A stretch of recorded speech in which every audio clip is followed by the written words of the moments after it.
Hey everybody, welcome to the next episode of the Strand Tennis Center podcast, filled with tips, advice, tennis, not tennis, just life advice too, whatever you need. Like it on YouTube, share it on the podcast as well. Thank you. Hello. You ready, George?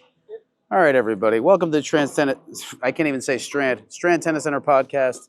Mateo will be on shortly. He's playing right now. But I want to go over the three levels again. I thought it was important. There's three levels. That's nice. Out. There's three levels of this game, and it's important for them to know too. Relative to who you're playing, there is the better player, there is the player equal to you, and there's the player that is technically supposed to be worse than you. So the better player is the person that's more consistent. They hit the ball harder. They can do more with the ball. The even player means that there's only a few points between you. It's more of a mental game. These are generalizations. And the weaker player is somebody that just doesn't have the game and you're supposed to beat them every time. So, George, you can answer this question. Who do you think the player that's harder to beat? No, better, weaker, or equal. Technically, you're supposed to be better. The harder the person to beat is supposed to be the person that's better than you. But I'm venture to say that it's the player that is weaker than you. Because people lose to people that are worse than them all the time, and they do not like the pressure of it. They do not like the pressure. There's nothing worse than going into a match and everybody's expecting you to win. It's very difficult to deal with, and that's the issue. So I would say that is the most difficult thing for kids in high school, is to beat a pusher or to beat a player that they're supposed to beat. Listen, on the highest level, sure. It's usually, and I'm going to contradict myself here, it's usually like, okay, a weak player is a weak player and that's it. But you can become a Hall of Fame player, and I have it all written down here about one of the best players that ever played the game, and I'll tell you their record against the three top players in the world at this point in his career. Roger Federer, he played him 17 times, this person. He was 0-17.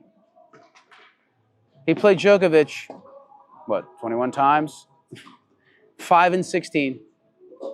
He played Nadal 32 times. It was 6-26. Now, this player is probably a Hall of Fame player. And the reason why is because everybody else that he was supposed to beat, he did. He has 54 victories against the other top 10 players.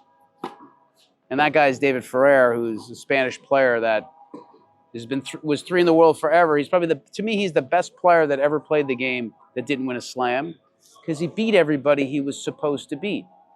And look at those records. I mean, terrible records against these three guys. But he did what he was supposed to do.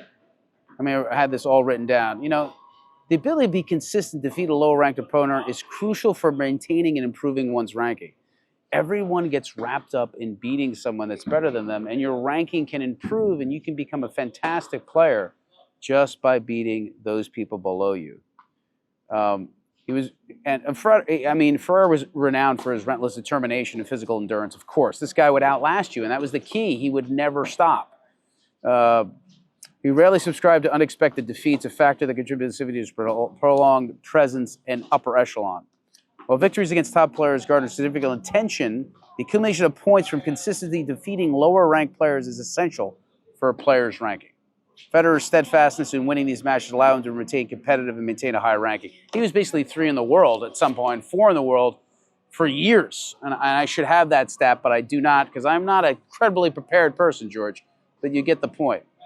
Moreover, his Federer approach to the game serves as a model for aspiring tennis players. Career demonstrates that while marquee victories are celebrated, the foundation of tennis success is built upon consistent performance and ability to capitalize on opportunities against lower-ranked opponents. So you can have a whole career by beating the people that are lower ranked. You can have a whole career by doing your job. And that's really the key to any type of success. It's not being the most talented, it's being the most consistent. So when you go out there and play, you try to make your team, just thinking about beat those players you're supposed to beat. And you're going to have a pretty good career. And, you know, I'll be shameless and talk about what we're trying to do. We're trying to help those players beat the players they're supposed to beat. We're not here to be the number one person in the world. It's very rare, or even the number one, person at Stanford. We're here to have these kids have a little success and accomplish some things by just doing their job, beating people they're supposed to beat. So really try not to get wrapped up in the player you're supposed to beat. Get wrapped up in doing your job and being a consistent provider for your team. If you go out there and just beat people you're supposed to beat, and that point is guaranteed on your team, it's very important. So think of David Ferreira, look him up. That record was crazy. Again, I'll go through it again. 0-17 against Federer, never beat him. You figure this guy would never have a career. 5-16 against Djokovic, 6-26 against Nadal. The only final he got into was the French Open final against Nadal and lost, Grand Slam-wise. But the guy had an incredible career by being consistent. So think about that.